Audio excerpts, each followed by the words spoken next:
Okay, today we're going to be looking at solving our systems of equations by elimination. Our goal today says I can solve systems of linear equation using elimination. That's our objective, our goal. So another way we're going to solve these things, we've already done substitution, we've done some graphing, so today we're going to be looking at elimination. Elimination means we're going to make one of our variables be eliminated. It's going to go away when we add them together. So looking at our first example right here, I'm going to take and just add straight down. Because notice, I got a negative 2y and a positive 2y. And you want to make sure that the coefficient is the same and they are opposite signs. Because if they're opposite signs and they have the same number, when we add them together, they will make 0. So in that case, this makes 0y, or it's eliminated. Hence the term elimination. Here, this is like saying 1x, remember? So 1 plus 3 gives me 4x. And over here, 9 plus 11 gives me 20. Okay? Next, we're going to still solve for x. So my goal is to get the x by itself. So I'm going to divide both sides by 4. And I find that x is equal to 5. Now that I found my x, I got to go find y. To find y, we're going to go through and we're going to pick one of these equations. I'm going to choose this bottom one here just simply because no negative signs in it, so less things to keep up with. I could use the top one just as easy. It'll give us the same answer in the end. So I'm going to go in and using that equation, I like to rewrite it first. So after I rewrite it, I go back and I substitute. I'm going to be substituting for the x, so I put an empty parentheses there for it. I'm going to go in and plug in 5. Now that I have the 5 there, I'm going to multiply 3 times 5, and 3 times 5 gives me 15, plus 2y is equal to 11. My goal is to get the 11 by itself. To get the 11 by itself, I'm going to move the 15 to the right. So I subtract 15 from both sides. Shoom. I now have 2y is equal to negative 4. Y is not by itself. So I'm going to divide. I'm going to divide both sides by dos. And I find that y is equal to negative 2. Now remember, when we find these, we're actually finding the point where these two lines intersect each other. So therefore, since it's a point, it's an ordered pair, and my final solution will be 5 and negative 2. 5, negative 2.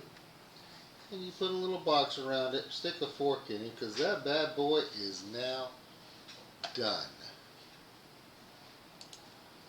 Alright, looking at another example of these right here. With this one, I've got these leading coefficients are the same, but they're not opposite signs. And then over here, I got opposite signs, but not the same coefficient. So I have to make a decision. Which one do I want to work with? I'm going to take and just work with the x's because my numbers are the same, so I don't do any extra multiplication with that. So I'm going to take and multiply my bottom equation by negative 1. The top equation, he's going to stay the same. 2x plus y is equal to negative 6. My bottom equation, everything gets multiplied by negative 1, so it now becomes negative 2x. A positive 2y, because a negative and a negative make positive when you multiply, is equal to negative 3. Now whenever I add these straight down, the x's are eliminated. They add to 0. 1y and 2y gives me 3y. Negative 6 and negative 3, I add those together and get a negative 9. Still goal is to get the y by itself, so I'm going to divide both sides by 3. Y is equal to negative 3. We now have 50% of our solution. At this point, I need to choose one of my other equations up here. I'm going to choose the top equation because less negatives to keep up with and moving things around. So I'm going to have 2x plus y is equal to negative 6. It doesn't matter which one you choose, you'll get the same answer in the end. If you don't, then something's gone wrong somewhere else. So here I'm going to have 2x plus, put an empty parentheses, I'm going to substitute negative 3 in there for my y. My goal is to get the x by itself here, so the opposite of a negative 3 is a positive 3, and we do that to both sides of the equal sign. Got to keep it balanced at all times. So 2x is equal to negative 3. X still isn't by itself yet, so let's divide both sides by dos. We see that x is going to be equal to an improper fraction,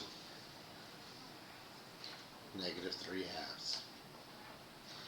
So now our final solution, down here at the bottom, would be negative 3/2, comma, negative 3, our ordered pair.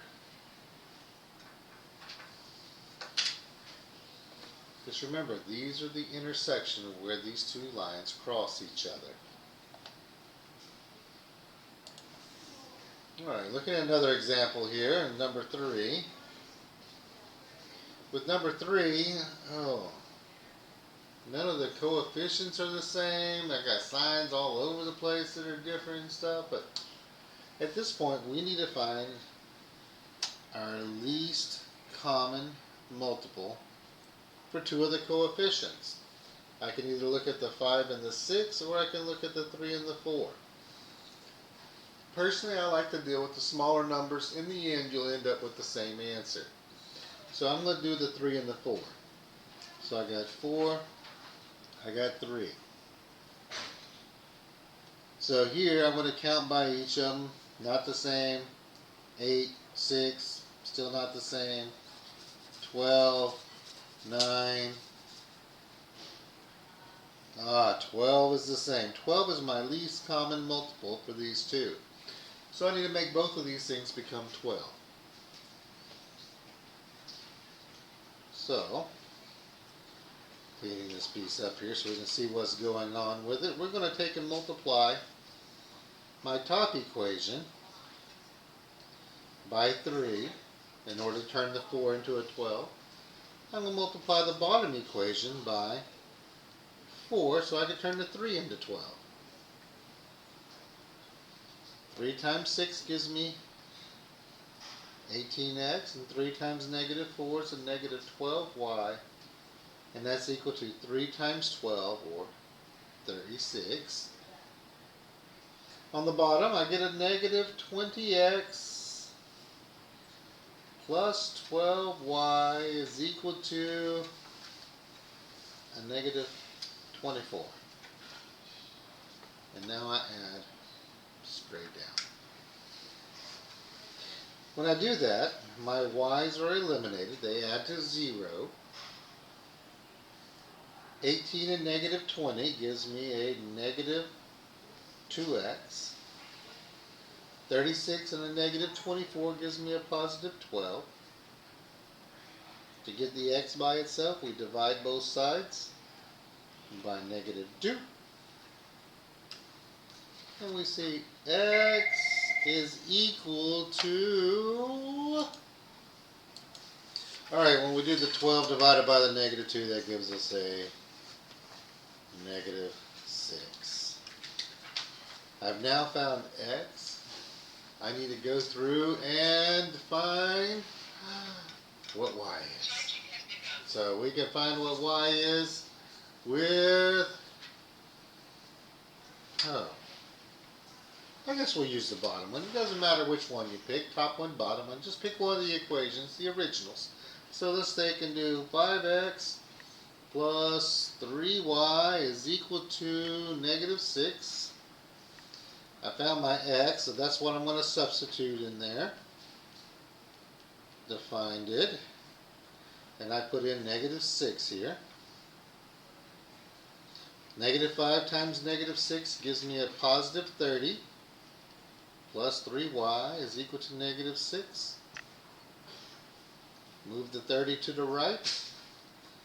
I do a negative 30, negative 30. I see that 3y is equal to negative 36. I divide both sides by 3. Y is equal to negative 12.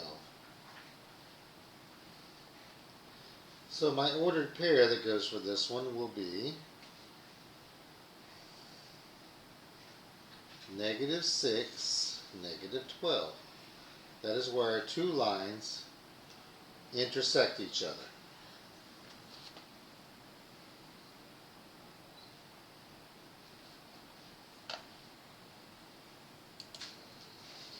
Looking at one more example right here. This one already has the y set up nice and pretty for us. They have the same leading coefficient for the y, and they are opposite signs. So I add them straight down. 2 plus 1 gives me 3x. The y's eliminate, they add to 0. Equals negative 6 plus 21 is 15.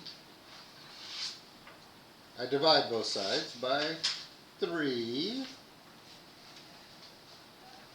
X is equal to 5. Got my x. I'm going to use the bottom equation down here, the x plus 2y is equal to 21. Substituting for the x, we plug in our 5, because we just found that x equals 5. Move the 5 to the right, to the right, to the right, move it over to the right. And we've got 2y is equal to 16. Divide both sides by 2. Divided by 2. And I find that y is equal to 8. I've got my x and y. Now that I have those, my ordered pair is 5, 8. Stick a fork in that bad boy, he is done. Now when we're solving these things, if we're doing elimination and the variables are eliminated and we have a false statement, remember that means they are parallel lines, there is no solution. If the variables are eliminated and it's a true statement, then there are infinite solutions as they are the same line. Solving systems of equations by elimination. Enjoy.